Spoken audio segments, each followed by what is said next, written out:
స్తోత్ర. అప్పుడు దయచేసి జ్ఞాపకం చేసుకోండి. హల్లెలూయా. 34వ కీర్తన చాలా మంచి కీర్తన. దేవుని స్తోత్ర. దేవుని మహిమ కలిగింది కాదు. హల్లెలూయా. నేను ఉదయాన్నే చాలా చాలా పేపర్స్ ఇలా తిప్పుతున్నాను. ప్రభువా మళ్ళీ వీళ్ళకి వాక్యం చెప్పాలి నేను. హల్లెలూయా. ఏం చెప్పాలి? అపోస్తల కార్యాల్లోకి వెళ్ళాను. వీళ్ళకి ఏదైనా స్టోరీ లాంటివి చెప్తే కొద్దిగా వినడానికి బాగుంటుంది అని అన్నీ తిరగేస్తుంటాయి. అవన్నీ వద్దు కానీ ఓ మంచి మాట చెప్పు. అని యేసుప్రభు వారి ఇక్కడ తీసుకొచ్చి ఈ 34వ కీర్తన దగ్గర తీసుకొచ్చి కూర్చోబెట్టారు. హల్లెలూయా. నిజంగా ఎన్నిసార్లు చెప్పుకున్నా, ఎన్నిసార్లు చదువుకున్నా, what a blessing it is. చాలా బాగుంటుంది ఈ కీర్తన. ఈ కీర్తన జుంటే తేనె దారుల కంటే మధురంగా ఉంటుంది. హల్లెలూయా. ఎంతో ఉత్తమమైనటువంటి కీర్తన, ఎంతో బలపరిచే కీర్తన ఈ కీర్తన. దేవునికి స్తోత్రం. కాబట్టి దయచేసి నేను ఎల్లప్పుడూ యెహోవాను సన్నుతించెదను, నిత్యము ఆయన కీర్తి నా నోట నుండును. హల్లెలూయా. హల్లెలూయా. ఎల్లప్పుడూ పాటలు పాడేవాడు ఎవరు ఉంటారండి? దుఃఖంగా ఉంటే పాటలు పాడగలమా? దుఃఖంగా ఉన్నప్పుడు ఎవరన్నా పాటలు పాడుతుంటే చిరకు వచ్చేది మనకి. హల్లెలూయా. కానీ ఎల్లప్పుడూ నేను యెహోవాను సన్నిధించెదను, నిత్యము ఆయన కీర్తి నా నోట నుండును.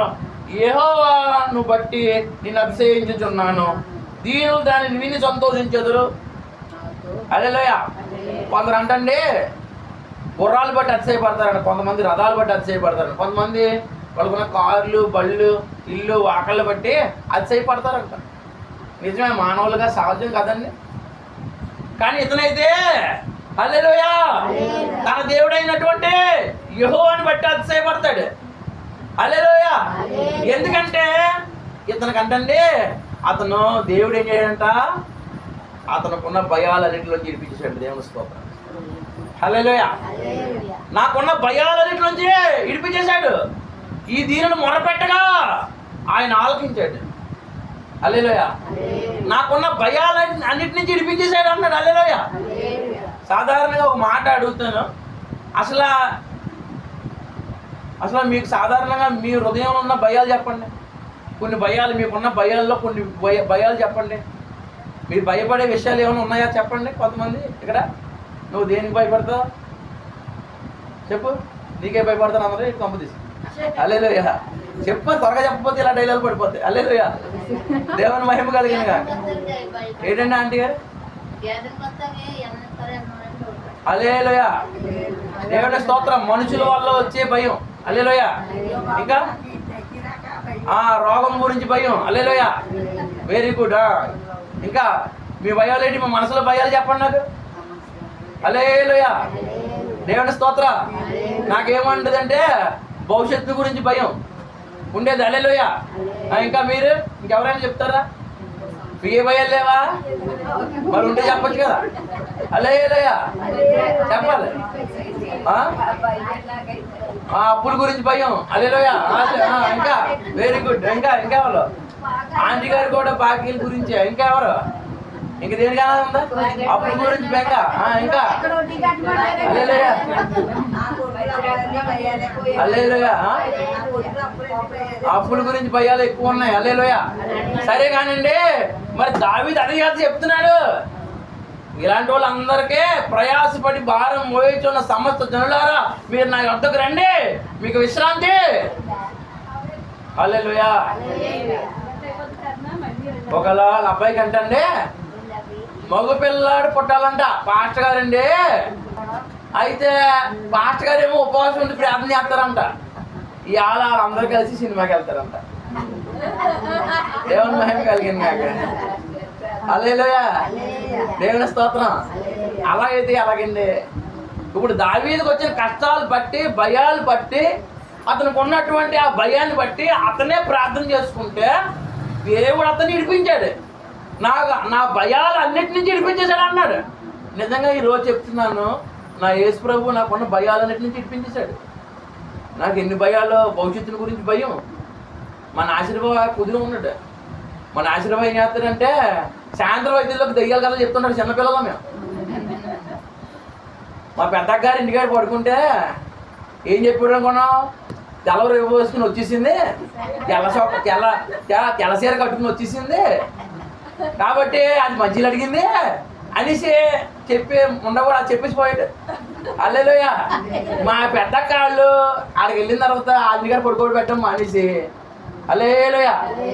నన్ను ఏమన్నారు, ఆ ఇంట్లో ఒక్కడనే పడుకోమనే వాళ్ళు రాజమండ్రిలో అప్పటి వరకు కొడుకులా చూసిన వాళ్ళు వాళ్ళేమో అక్కడి నుంచి పనుల్లో కనపడుతున్నాను వాళ్ళకి. నా టైం అలా గడిచిందండి. హల్లెలూయ. అందులో పడుకోమంటే అందులో కిర్రా కిర్రా కిర్రా కిర్రా, నేను వెళ్ళి 10 గంటలు పడుకున్న తర్వాత కిర్రా కిర్రా అని వినపడుతుంది. ఏంట్రా బాబు ఇలా కనపడుతుంది ఏంటన్నా ఆయన, అవి బాబాయ్ వచ్చి దెయ్యం కానీ ఆ గేట్ మీద కూర్చుని కానీ ఈ గేట్ని ఇటు కానీ అటు కానీ కిర్రా కిర్రా అనిపిస్తుంది. మరి దానికి పని అవుతుంది. అదే ఇలా మధ్యలేని పోరా మన భయానికి అన్ని తోడొచ్చేస్తాయి. హల్లెలూయ. అలా భయపడిపోయేసయ్యా అలా అని ప్రార్థన చేసుకుని అలా పడుకుంటే చేపుకి అలా చూసాను. ఇలా చూసివ్వండి, బయట చూసివ్వండి, ఇలా చూతుల్లోకి క్యాలెండర్కి కింద ఉంటుంది కాడ, అదేమో గోడకి గీసుకుంటుంది ఫ్యాన్కి. హల్లెలూయ. అందుకే అది అక్కడ ఏమీ లేదు. హల్లెలూయ. మనకు భయాలే, మన భయమే మనల్ని ఎక్కువగా బాధ పెడుతుంది. హల్లెలూయ. దేవుని మహిమ కలిగనుగా. హల్లెలూయ. కాబట్టి దయచేసి జ్ఞాపకం చేసుకోండి, ఇక్కడ దావీదు శత్రువుల గురించి భయం. హల్లెలూయ. అప్పులంటే భయం, ఇవన్నీ కామనే. కానీ మరణం అంటే భయం, చనిపోతామా అని కొంతమంది భయపడతారు. హల్లెలూయ. పాపం చేయకూడదు, చేసేస్తానేమన్నా కొంతమందికి భయం. ఒకవేళ పాపం చేసేసిన వాళ్ళకి ఏ జీతం వద్దన్నా భయం. హల్లెలూయ.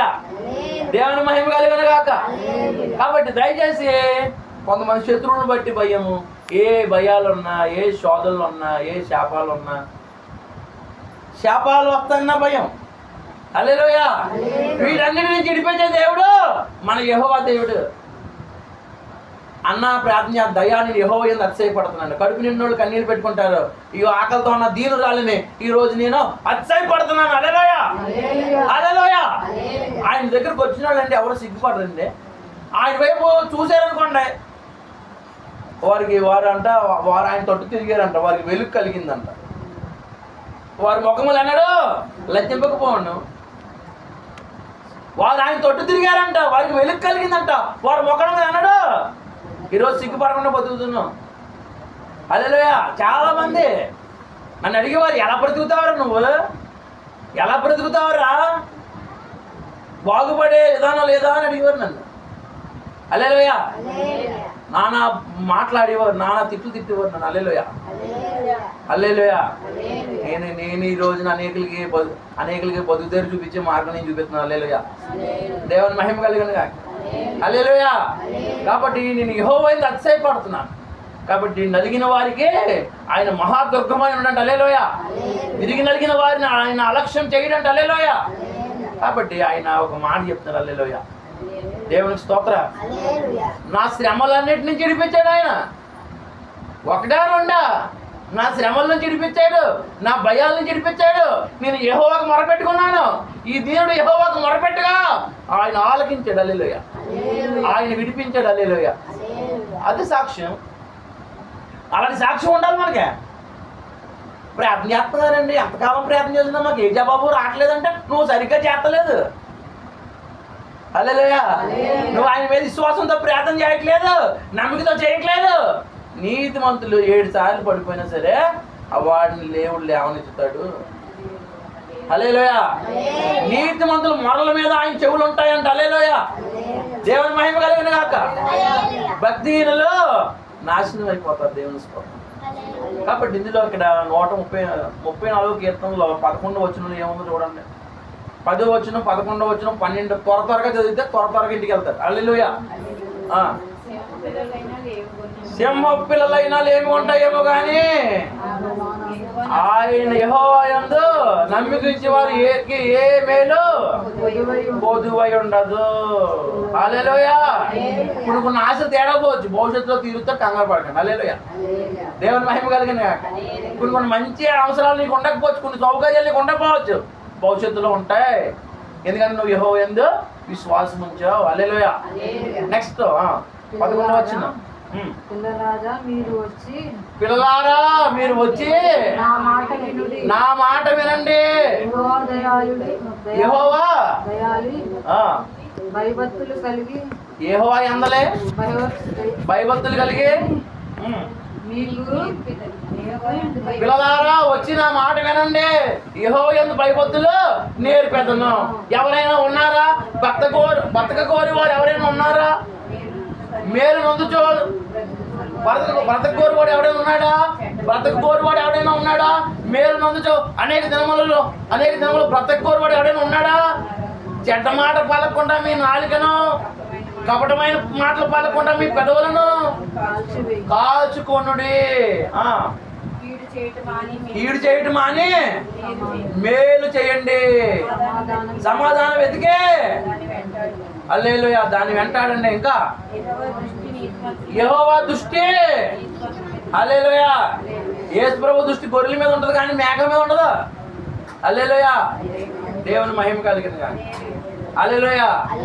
యెహోవా దృష్టి నీతిమంతుల ప్రార్థన మీద ఉంటదంట. పాపం చేసే వాళ్ళ మీద ఉండదంట యెహోవా దృష్టి. కపటం ఈ రోజున మన హృదయాలు ఎన్ని పాపాలు ఉన్నాయో చెప్పండి. హల్లెలూయా. మరి మన ప్రార్థనలు ఆలకించాలని కోరుకుంటున్నాం, చెడు మాట్లాడుతున్నాం. మేలు చేయండి, కీడు మానేయండి అన్నాడు. కీడు చేయడం మానేయండి, మేలు చేయండి అన్నాడు. హల్లెలూయా. సమాధానం వెతకండి. హల్లెలూయా. చాలా మంది కోడి పుంజిలాగా చూసారండి. ఆ తమిళనాడులో పెడతారంట. అది ఎద్దుల పోటీలు ఏ పెడతారంట. కొంతమంది అసలు కుదురు ఉంటారండి, ఎద్దుల్లాగా మీదడిపోతుంటారు. హల్లెలూయా దేవునికి స్తోత్రం. హల్లెలూయా. సమాధానంగా ఉండరు, మేలు చేయరు, ఎదుటోళ్ళకి కీడు చేయడానికి చూస్తారు.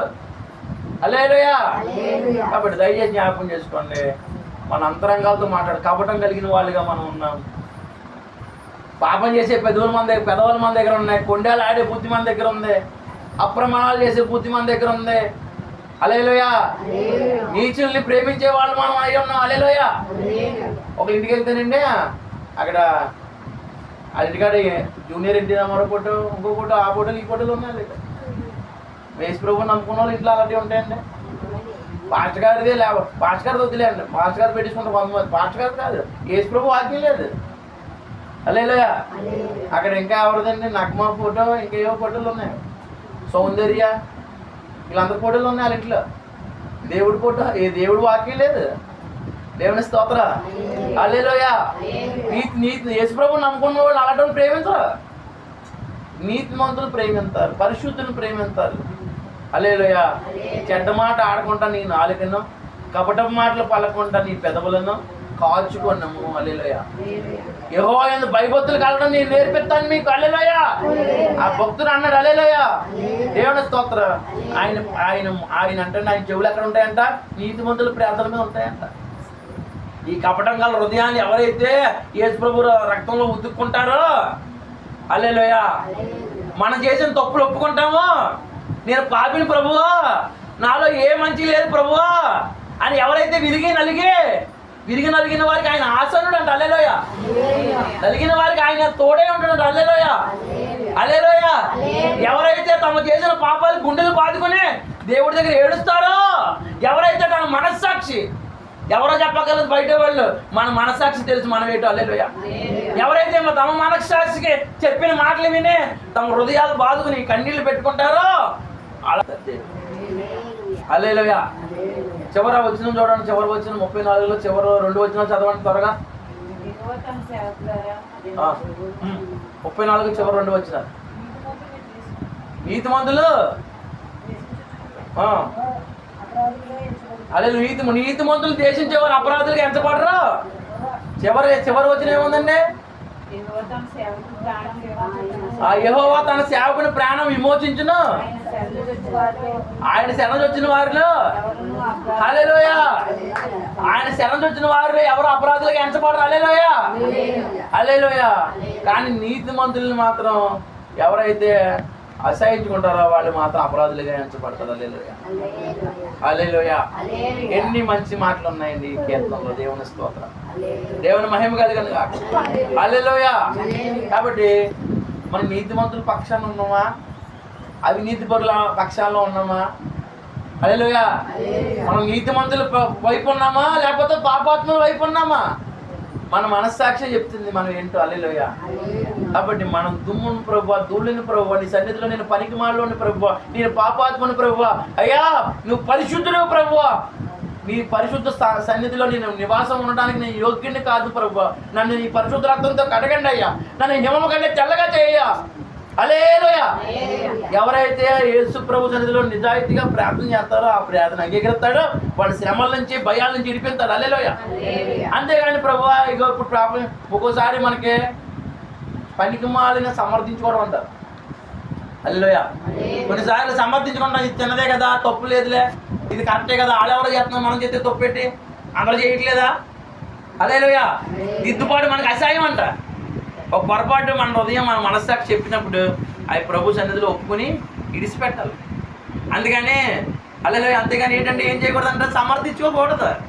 వాళ్ళు ఎవరో చేస్తున్నా నేను చెప్తే తప్పెట్టి అందరూ మంచి వాళ్ళు ఏంటి అనుకోకూడదు. ఆయన పరిశుద్ధుడు కాబట్టి మనం కూడా పరిశుద్ధులుగానే.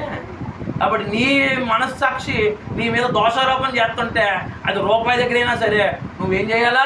చిన్న అబద్ధమైనా సరే, చిన్న కొండమైనా సరే, హల్లెలూయా, ఏదైనా పాపం నీ మనసులో ఉంటే దాన్ని వెంటనే ఒప్పుకుని ఇడిచిపెట్టిన వాళ్ళు కనికరించబడతారు. హల్లెలూయా. అప్పుడు నీ శ్రమలు పోతాయి, నీ కష్టాలు పోతాయి, నీ భయాలు పోతాయి. హల్లెలూయా. కపటం హృదయంలో పెట్టుకొని ఎంతకాలం పాపం మనసులో పెట్టుకొని ఎంతకాలం దాన్ని ఒప్పుకోకుండా ముందుకెళ్ళినా మనకు జయం కలుగుతుందా? హల్లెలూయా. నీతిమంతులుగా ఉంటేనే దేవుడు మన ప్రార్థన ఆలకిస్తాడు. పాపం లోపలెట్టుకుని పాపాలన్నీ చేసేవాళ్ళు ఇందాక అన్నాను కదా. హల్లెలూయా. మా అబ్బాయి గురించి ప్రార్థన చేయమంటారు. హల్లెలూయా. ఆడి గురించి నేను ఏం చేయను, వాడు రోజు తాగుతుంటాడు. హల్లెలూయా. దేవుని మహిమ కలిగిన కాక నేను ఏం చేయను, అలాంటి వాళ్ళ గురించి ఏం చేయమంటారు? దేవుని స్తోత్రం. కానీ యేసు ప్రభు దగ్గర కృప దొరుకుతుంటుంది, ఎంత పాపికైనా దారి దొరుకుతుంది. హల్లెలూయా. ఆయన వద్దకు వచ్చి హల్లెలూయా మన పాపాలు ఒప్పుకొని విడిచిపెడితే కనికరం పొందుతాం. దేవుడు మిమ్మల్ని ఆశీర్వదించును కాక.